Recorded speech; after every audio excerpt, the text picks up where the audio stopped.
თქმა უნდა, გვაქვს ეგეთი შემთხვევები და შემოგდის ინფორმაციები, არის რამდენიმე სხვადასხვა მიმართულება. ერთი არის, რომ რაღაცნაირად იმის გამო რომ დააფიქსირეს ხმა ამ პლატფორმაზე, აქ შეექმნათ პრობლემები, ოღონდ არა თქვა სისტემიდან, უფრო მეორე მხარეს ყოფი ბიზნესმენებისგან თუ რაღაცა იმ კონტრაქტებისგან, რომელიც ასე თუ ისე ირიბა თუ პირდაპირ იყო სახელმწიფოსთან დაკავშირებული. ესეთი შემთხვევებიც გვაქვს. ანუ კონტრაქტორმა, კომპანიებმა, რომლებიც ხელისუფლებასთან არიან დაკავშირებულები, ასე ვთქვათ, იმის გამო, რომ ამ საპროტესტო გზავნილებს მოაწერეს ხელი და შეუერთდნენ ამ პლატფორმას, ამის გამო რაღაც ტიპის კონტრაქტების გაწყვეტები და ასე შემდეგ. ასეთ რაღაცებსაც ხედავთ, მაგრამ პრობლემა უფრო ფართო არის, ხო, რეალურად ეკონომიკას აქვს უკვე რაღაც ძალიან კაფეო ნიშნები არის, რომ სერიოზული პრობლემები აქვს. მაგალითად, ერთი მონაცემი რომ მოგიყვანოთ, რომელიც არის ზოგადად ბიზნესის ბრუნვა არის ერთ-ერთი ძირითადი ინდიკატორი, რომელიც არის ქვეყანაში და ძალიან მნიშვნელოვნად განსაზღვრავს ეკონომიკის ოპერირებას და ზრდას. 2024 წელს ხო ჯერ არ გვაქვს 25-ის მონაცემი, მაგრამ 2024 წელს თუ კაზინოებს და გემბლინგის მიმართულებას მოვა. ძალიან სერიოზული წილი აქვს სხვათა შორის მილიარდებზე ლაპარაკი. სერიოზული წილი აქვს ნამდვილად, მაგრამ ძირითადი ეკონომიკა, ანუ არის ეკონომიკის დარგები, რომლებსაც აქვს სოციალური ეფექტი, პოზიტიური, არის დარგები, რომელსაც ან არა აქვს დიდი სოციალური ეფექტი, ან ნეგატიური სოციალური ეფექტი აქვს. ხო, გემბლინგს ვერ გავიყვანთ ნამდვილად იმ დარგში ეკონომიკის, რომელსაც აქვს სოციალური პოზიტიური ეფექტი. დანარჩენი ეკონომიკა, რო ავიღო დანარჩენი ეკონომიკის ბრუნვა, ის 2024 წელს გაიზარდა მხოლოდ 5%-ით. 4.9%-ით. ეს არის ძალიან დაბალი მაჩვენებელი რატომ? ასე ყოფენ ხოლმე, თუ თქვენ გაყავით. ასეთი დიფერენციაცია არსებობს. ხელისუფლება ლაპარაკობს, რომ აი ამ კრიზისის მიუხედავად გვაქვს წინსვლა 11%-ით გაიზარდა და ასე შემდეგ. იცი რა, ამის არ გაყოფა იქნებოდა ძალიან არასწორი, იმიტომ რომ მაგალითად გემბლინგის ბრუნვა, რომელიც შედის, ეს არის განთავსებული ფსონებიდან გამომდინარე დაცული ბრუნვა, რომელიც არის დაახლოებით 76 მილიარდი ლარი, ხო, და ჯამური ბრუნვა მაგის ჩათვლით, მაგის გარეშე დაახლოებით 150 მილიარდი ლარი, ანუ ეგ თუ არ გამოყავით, მთლიანად ციფრები კარგავს აზრს. ამიტომ მაგას რო გამოყავთ, არის 4.9%-ით ზრდა ბიზნესის ბრუნვის. ასეთი ამაზე დაბალი მაჩვენებელი 2000 წლის შემდეგ ქონდა მხოლოდ 2 წელიწადს. ერთი იყო 2009 წელს, როდესაც აგვისტოს ომის შემდეგ და მსოფლიო ეკონომიკური კრიზისის შემდეგ 2009 წელს იქაც იყო პოზიტიური ზრდა, მაგრამ ნაკლებად და პანდემიის დროს. ანუ ესეთი დაბალი ზრდა ბიზნეს ბრუნვაში არ ქონია ფაქტიურად ნორმალურ სიტუაციაში, როდესაც ან საომარი სიტუაცია არ არის, ან პანდემია არ არის, ესეთი დაბალი ზრდა ბიზნესის ბრუნვას არ ქონია. შესაბამისად, და აქაც თუ შევხედავთ რომელ ბიზნეს სექტორებს, აი ეკონომიკის ზრდაზე მუდმივად საუბრობენ, ხო, რომელ სექტორებს აქვს ზრდა? ყველაზე დიდი ზრდა ბოლო 4-5 წლის განმავლობაში ქონდა საინფორმაციო ტექნოლოგიების ინდუსტრიას. და აქ არის ძალიან მარტივი ლოგიკა, ხო, ომის შემდეგ ჩამოვიდა ძალიან ბევრი ადამიანი, ის ადამიანი, ვისაც შეეძლო რელოკაცია, ანუ ძირითადად ციფრულ ტექნოლოგიებში, ვინც იყვნენ დასაქმებული, IT სპეციალისტების ხაბად იქცა რაღაც პერიოდი ომის ფაქტორის გამო.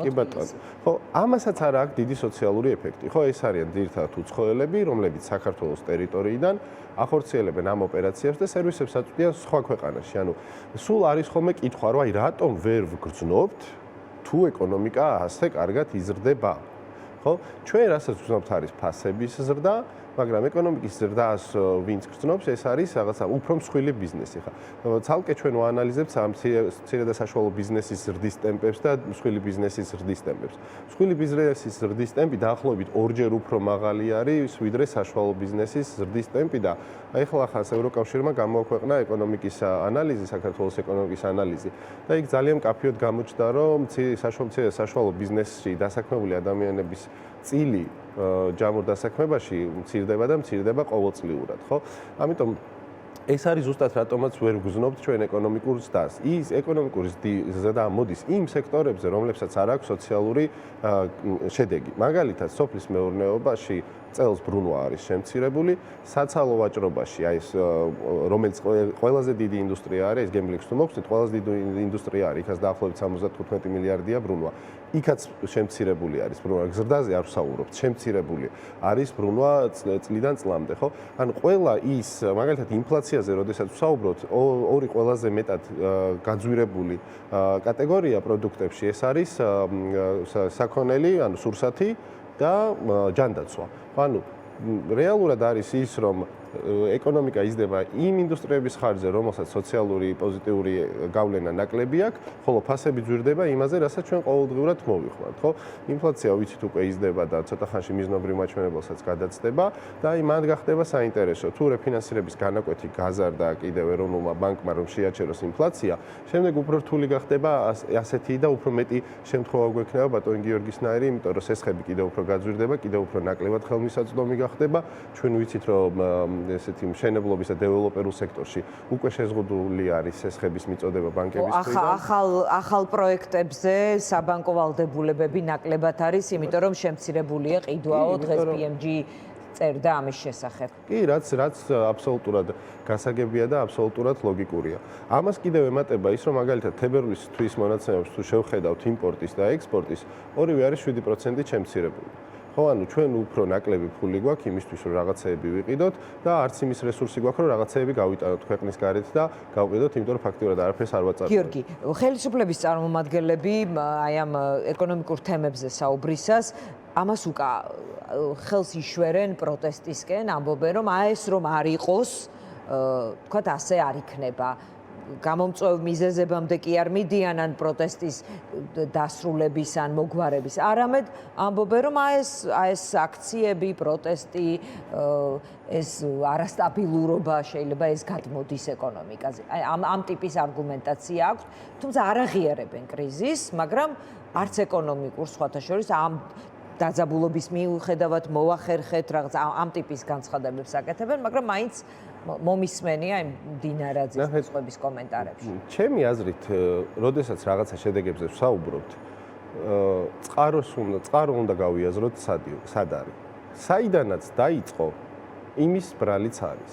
ხო, ხო არ შეიძლება მე ვიღაცასთან მივიდე და მასთან კონფლიქტი გამოვიწვიო და მე ის რომ მიპასუხებს თქვა რომ მისი ბრალი იყო რაღაცა ის 28 ნოემბერთან მივყავართ ზოგადად ხო ანუ უახლოესი თქო თარიღი ეს არის ჰაერიდან ხო არ მოსულა ზოგადად ეკონომიკას ძალიან ჭირდება დასავლურ ეკონომიკას განვითარებულ ეკონომიკას და ინვესტიციებს ძალიან ჭირდება დემოკრატია ეს არის აუცილებელი აი რო აიღოთ ყველაზე დემოკრატიული ქვეყნები და ყველაზე ინოვაციური და განვითარებული ქვეყნები ესენი არიან და ახლა თითქმის ერთი და იგივე სია არის, ხო? ძალიან მარტივი ლოგიკა არის, იმიტომ რომ კაპიტალს სჭირდება რომ იყოს დაცული, კაპიტალს სჭირდება გამჭვირვალეობა, კაპიტალს სჭირდება სასამართლო სისტემა და ასე შემდეგ და ასე შემდეგ, ხო? მე მივიზახი დასავლურ კაპიტალზე, ევროპულ კაპიტალზე, ამერიკულ კაპიტალზე. კარგი ვთქვათ, ყველაფერი ამის ბრალია, ამ პროცესების ბრალია, მაგრამ 2024 წელს 30%-ით რატო შემცირდა ინვესტიციები? ეს ხო მანამდე იყო. ხო, ანუ ბევრი რაღაც არის, რაც ლოგიკაში არ ჯდება. და ყველაზე მეტად ლოგიკაში არ ჯდება და ნუ მიჩვეული ვართ მაგას, მაგრამ აი ამ ციფრების რეალურად მე დამახინჯება და რაღაც. აი, წარმოიდგინეთ მოცემულობა. ციფრები ჯონგლიორობა არის. წარმოიდგინეთ მოცემულობა. ყველამ გამოქვეყნდა მეოთხე კვარტლის და წლიური ინვესტიციების ინფორმაცია, სადაც ყველამ ვიცით, რომ 30%-ით შემცირდა წლიური მაჩვენებელი. და ამ დროს რეალურად ჩვენ ხედავთ, რომ მთელი ტირაჟირება მიმდის, რომ მეოთხე კვარტალში მესამე კვარტალთან შედარებით თურმე ზრდა გვაქვს და მესამე კვარტალი იყო ისტორიულად ერთ-ერთი ყველაზე დაბალი და ცუდი კვარტალი ინვესტიციების წილში. აი როგორი ამბავია, იცით რა თქვენ აი რო დახურვა, თქვა ხომ მოუწია გიორგის სასტუმროს დახურვა. ეხლა რო გახსნა სასტუმრო, ხო 0 ქონდა ნავაჭრი, ეხლა რო გახსნა სასტუმრო და თქვას რომ 500%-ით მეტი ვივაჭრე. ხო, აი ესეთ რაღაცეებს რომ არასერიოზული არის უბრალოდ. მათ შორის მახსოვს ივანიშვილის მიერ ნახატების შემოტანა, რომ ასევე იმპორტის დათრო. მაჩვენებლების ჩვენ მთელ ქვეყანას გვაქვს 1 მილიარდი დოლარის იმპორტი. სხვათა შორის იმპორტი ეხლა რამდენიც ქონდათ, ეგეთი დაბალი იმპორტი არ ქონია უკვე ბოლო 2 წელია. წარმოგიდგენიათ 2 წელია ქვეყანა თურმე 10%-ით 20%-ით იზრდება და ამთვის იმპორტი ნაკლებია 2023-ის თებერვალში რომ იმპორტი. კი ბატონო, გიორგი, თქვენი პლატფორმის მუშაობა როგორ მიდის? იმიტომ რომ ხელმოწერები როგორც იყო, ისე არის, ხომ არ ყოფილა შემთხვევა, მაგალითად, თუნდაც გატანის სწორედ იმ პრობლემიდან გამომდინარე, რომელიც თქვა შეუქმნეს შემდეგ კონტრაქტორებმა. ანუ რა ფუნქცია აქვს ახლა ამ საიტს? იცით რა, ეს საიტი და პლატფორმა იყო იმისთვის, რომ გავა კიდე ერთი წელი, ჩვენ ეს ამ პრობლემას მოვაგვარებთ, ქვეყანასაც დავალაგებთ და ყველაფერი კარგად იქნება. მაგრამ გავა 5 წელი, გავა 7 წელი, გავა 10 წელი და ჩვენ ყოველთვის გვემახსოვრება ვინ იყო მამაცი. ვინ ამოიღო ხმა, ვინ იყო ის ბიზნესის წარმომადგენლები, რომლებსაც არ შეეშინდა და ხალხის გვერდით დადგნენ და საჯაროდ დააფიქსირეს თავისი პოზიცია. პირველივე დღიდან ეგ იყო ამ პლატფორმის ის, რომ ადრეც იყო კრიზისები და ზოგიერთი კომპანია დამფუძნებელი ხარ რაღაცა პოსტს დადებდა, ხარ რაღაცა სიტყვოდა და მე ეს ისტორიას მიყვებოდა და დროს მიყვებოდა და ჩვენ გვინდოდა რომ ისტორიისთვის შემოგვენახა ვინ არიან ის მამაცი ხალხი, ვინც ხალხს დაუდგა გვერდით კრიტიკულ მოცემულობაში და რაღაცნაირად ეს რისკი საკუთარ თავზე აიღო, მაგრამ ეხლა ძირითადი კონცენტრაცია მაინც გვაქვს Free Donation-ზე, რომელიც არის მეორე პლატფორმა, იმიტომ რომ ჩვენ ყველამ კარგად ვიცით, რომ გამომდინარე იქიდან, რომ USAID გაჩერდა გრანტები, გაჩერდა და ასე შემდეგ. ეს არის მედია ფონდები, რაღაც სხვადასხვა ონლაინ მედია და სხვადასხვა მიმართულებები. არის აქტიობა.